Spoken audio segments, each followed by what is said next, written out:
अर्जुन युद्ध से पीड़ित नहीं है, युद्ध विरोधी भी नहीं है। हिंसा के संबंध में उसकी कोई अरुचि भी नहीं है। सारे जीवन का शिक्षण, उसके सारे जीवन का संस्कार हिंसा और युद्ध के लिए है। लेकिन यह समझने जैसी बात है कि जितना ही हिंसक चित्त हो, उतना ही ममत्व से भरा हुआ चित्त भी होता है। हिंसा और ममत्व साथ ही साथ जीते हैं। अहिंसक चित्त ममत्व के बाहर हो जाता है। असल में जिसे अहिंसक होना हो, उसे मेरे का भाव छोड़ देना पड़ता है। मेरे का भाव ही हिंसा है, क्योंकि जैसे ही मैं कहता हूं मेरा, वैसे ही मेरा नहीं है वह पृथक होना शुरू हो जाता है। जैसे ही किसी को मैं कहता हूं मित्र, वैसे ही किसी को मैं शत्रु निर्मित करना शुरू कर देता हूं। जैसे ही मैं सीमा खींचता हूं अपनों की, वैसे ही मैं परायों की सीमा भी खींच लेता हूं। समस्त हिंसा अपने और पराये के बीच खींची हुई सीमा से पैदा होती है। इसलिए अर्जुन शिथिल गात हो गया, उसके अंग अंग शिथिल हो गए। इसलिए नहीं कि वह युद्ध से विरक्त हुआ, नहीं कि उन्हें होने वाली हिंसा में कुछ बुरा पड़ा, इसलिए नहीं कि अहिंसा का कोई आकस्मिक आकर्षण उसके मन में जन्म गया, बल्कि इसलिए कि हिंसा के ही दूसरे ने, उसके भीतर से हिंसा के ही गहरे पहलू ने, हिंसा के ही बुनियादी आधार ने उसके चित्त को पकड़ लिया। ममत्व ने उसके चित्त को पकड़ लिया। ममत्व हिंसा ही है। इसे न समझेंगे तो फिर पूरी गीता को समझना कठिन हो जाएगा। जो इसे नहीं समझ सके, उन्हें ऐसा प्रतीत होता है कि अर्जुन अहिंसा की तरफ खता था, कृष्ण ने उसे हिंसा की तरफ झुकाया था। जो अहिंसा की तरफ हो, उसे कृष्ण हिंसा तरफ झुकाना नहीं चाहेंगे। जो अहिंसा की तरफ झुकता हो, उसे कृष्ण चाहे भी हिंसा की तरफ झुकाना तो भी ना झुका पाएंगे। लेकिन अर्जुन अहिंसा की तरफ रत्ती भर नहीं झुक गया है। अर्जुन का चित्त हिंसा के गहरे आधार पर जाकर अटक गया है। वह हिंसा का ही आधार है। उसे दिखाई पड़े अपने ही लोग, प्रियजन, संबंधी। काश वहां प्रियजन और संबंधी न होते तो भेड़ बकरियों की तरह लोगों को काट सकता था। अपने थे इसलिए काटने में कठिनाई मालूम पड़ी, पराये होते तो काटने में कोई कठिनाई ना मालूम पड़ती। और अहिंसा केवल उसके ही चित्त में पैदा होती है जिसका अपना पराया मिट गया हो। अर्जुन यह जो संकटग्रस्त हुआ, उसका चित्त यह अहिंसा की तरफ आकर्षण से नहीं, हिंसा के ही मूल आधार पर पहुंचने के कारण है। स्वभावतः इतने संकट के क्षण में, इतने क्राइसिस के मोमेंट में हिंसा की जो बुनियादी आधारशिला थी, वह अर्जुन के सामने प्रकट हुई। अगर पराये होते तो अर्जुन को पता भी न चलता कि वह हिंसक है। उसे पता भी न चलता कि उसने कुछ बुरा किया। उसे पता भी न चलता कि युद्ध अधार्मिक है। उसके गात शिथिल न होते, बल्कि परायों को देखकर उसके गात और तन जाते। उसके धनुष पर बाण आ जाता, उसके हाथ पर तलवार आ जाती। वह बड़ा प्रफुल्लित होता, लेकिन वह एकदम उदास हो गया। उस उदासी में उसे अपने चित्त की हिंसा का मूल आधार दिखाई पड़ा। उसे दिखाई पड़ा इस संकट के क्षण में, उसे ममत्व दिखाई पड़ा। यह बड़े आश्चर्य की बात है कि अक्सर हम अपने चित्त की गहराइयों को केवल संकट के क्षणों में ही देख पाते हैं। साधारण क्षणों में हम चित्त की गहराइयों को नहीं देख पाते। साधारण क्षणों में हम साधारण जीते हैं। असाधारण क्षणों में जो हमारे गहरे से गहरे में छिपा है, वह प्रकट होना शुरू हो जाता है। अर्जुन को दिखाई पड़ा मेरे लोग। युद्ध की विभित्सा ने, युद्ध की सन्निकटता ने, बस अब युद्ध शुरू होने को है। अब उसे दिखाई पड़ा मेरे लोग। काश अर्जुन ने कहा होता युद्ध व्यर्थ है, हिंसा व्यर्थ है, तो गीता की किताब निर्मित ना होती। लेकिन उसने कहा अपने ही लोग इकट्ठे हैं, इनको काटने के विचार से मेरे अंग शिथिल हुए जाते हैं। असल में जिसने अपने जीवन के भवन को अपनों के ऊपर बनाया है, उन्हें काटते क्षण में उसके अंग शिथिल हों, यह बिल्कुल स्वाभाविक है। मृत्यु होते हैं पड़ोस में, छूती नहीं मन को, कहते हैं बेचारा मर गया। घर में होती है तब इतना कहकर नहीं निपट पाते, तब छूती है। क्योंकि जब घर में होती है अपना कोई मरता है तो हम भी मरते हैं। हमारा भी एक हिस्सा मरता है, हमारा भी इन्वेस्टमेंट था उस आदमी में।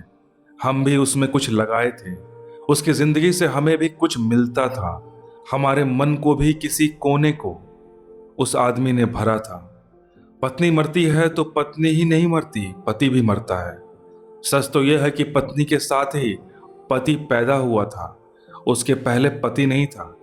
पत्नी मरती है तो पति भी मरता है, बेटा मरता है तो माँ भी मरती है, क्योंकि माँ बेटे के पहले माँ नहीं थी, माँ बेटे के जन्म के साथ ही हुई। जब बेटा जन्मता है तो एक तरफ बेटा जन्मता है, दूसरी तरफ माँ भी जन्मती है, और जब बेटा मरता है तो एक तरफ बेटा मरता है, दूसरी तरफ माँ भी मरती है। जिसे हमने कहा अपना, उससे हम जुड़े हैं, वह भी मरते हैं। अर्जुन ने जब देखा कि अपने ही सब इकट्ठे हैं, तो अर्जुन को अगर अपनी ही आत्मघात सुसाइड दिखाई पड़ा हो तो आश्चर्य नहीं है। अर्जुन घबराया नहीं दूसरों की मृत्यु से, अर्जुन घबराया आत्मघात की संभावना से। उसे लगा सब अपने मारे जाएं तो मैं बचूंगा कहाँ। यह थोड़ा सोचने जैसा है। हमारा मैं हमारे अपनों के जोड़ का नाम है। जिसे हम मैं कहते हैं वह मेरे के जोड़ का नाम है। अगर मेरे सब मेरे विदा हो जाएं तो मैं खो जाऊंगा, मैं बच नहीं सकता। यह मेरा मैं कुछ मेरे पिता से, कुछ मेरी माँ से, कुछ मेरे बेटे से, कुछ मेरे मित्र से, इन सब से जुड़ा है। आश्चर्य तो यह है कि जिन्हें हम अपने कहते हैं उनसे ही नहीं जुड़ा है, जिन्हें हम पराये कहते हैं उनसे भी जुड़ा है, परिधि के बाहर, लेकिन उनसे भी जुड़ा है। तो जब मेरा शत्रु मरता है तब भी थोड़ा मैं मरता हूं, क्योंकि मैं फिर वही नहीं हो सकूंगा जो मेरे शत्रु के होने पर मैं था। शत्रु भी मेरे जीवन को कुछ देता था, मेरा शत्रु था, होगा शत्रु, पर मेरा शत्रु था। उससे भी मेरे मैं का संबंध, उसके बिना मैं फिर अधूरा और खाली हो जाऊंगा। अर्जुन को दूसरों का घात हो ऐसा दिखाई पड़ता तो बात और थी। अर्जुन को बहुत गहरे में दिखाई पड़ा कि यह तो मैं अपने ही आत्महत्या करने को उत्सुक हूं, यह तो मैं ही मरूंगा। मेरे मर जाएंगे तो मेरे होने का क्या अर्थ है। जब मेरे ही न होंगे तो मुझे सब मिल जाए तो भी व्यर्थ है। यह भी थोड़ा सोचने जैसा है। हम अपने लिए जो इकट्ठा करते हैं वह अपने लिए कम, अपनों के लिए ज्यादा होता है। जो मकान हम बनाते हैं वह अपने लिए कम, अपनों के लिए ज्यादा होता है। उन अपनों के लिए भी जो साथ रहेंगे, और उन अपनों के लिए भी जो देखेंगे और प्रशंसा करेंगे, और उन पराये अपनों के लिए भी जो जलेंगे और ईर्ष्या से भरेंगे। अगर इस पृथ्वी पर सबसे श्रेष्ठ भवन भी मेरे पास रह जाए और अपने ना रह जाएं, मित्र भी नहीं, शत्रु भी नहीं, तो अचानक मैं पाऊंगा वह भवन झोपड़ी से भी बदतर हो गया है, क्योंकि वह भवन एक फसाड, एक दिखावा है।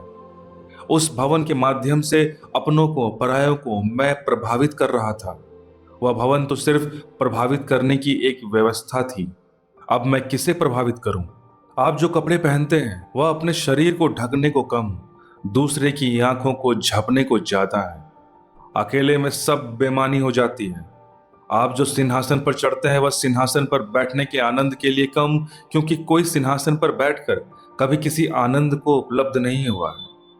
पर अपनों और परायों में जो हम सिंहासन पर चढ़कर जो करिश्मा, जो चमत्कार पैदा कर पाते हैं, उसके लिए ज्यादा है। सिंहासन पर बैठे आप रह जाएं और नीचे से लोग खो जाएं, अचानक आप पाएंगे सिंहासन पर बैठे होना हास्यास्पद हो गया। उतर आएंगे, फिर शायद दोबारा नहीं चढ़ेंगे। अर्जुन को लगा उस क्षण की मैं अपने ही इकट्ठे हैं दोनों तरफ, मरेंगे अपने ही। मगर जीत भी गया तो जीत का प्रयोजन क्या? जीत के लिए जीत नहीं चाही जाती, जीत रस है। अपनों और परायों के बीच जो अहंकार भरेगा उसका साम्राज्य मिलेगा, क्या अर्थ होगा उसका? कोई अर्थ ना होगा। यह जो अर्जुन के मन में विषाद घिर गया, इसे ठीक से समझ लेना चाहिए। यह विषाद ममत्व का है, यह विषाद हिंसक चित्त का है, और इस विषाद के कारण ही कृष्ण को इतने धक्के देने पड़े अर्जुन को। अर्जुन की जगह अगर महावीर जैसा व्यक्ति होता तो बात उसी वक्त खत्म हो गई होती। यह बात आगे ही नहीं चल सकती थी। अगर महावीर जैसा व्यक्ति होता तो शायद उस बात उठ भी ना पाती। शायद महावीर जैसा व्यक्ति होता तो कृष्ण एक शब्द भी उस व्यक्ति से न बोले होते। बोलने का कोई अर्थ ही ना था। बात समाप्त ही हो गई होती।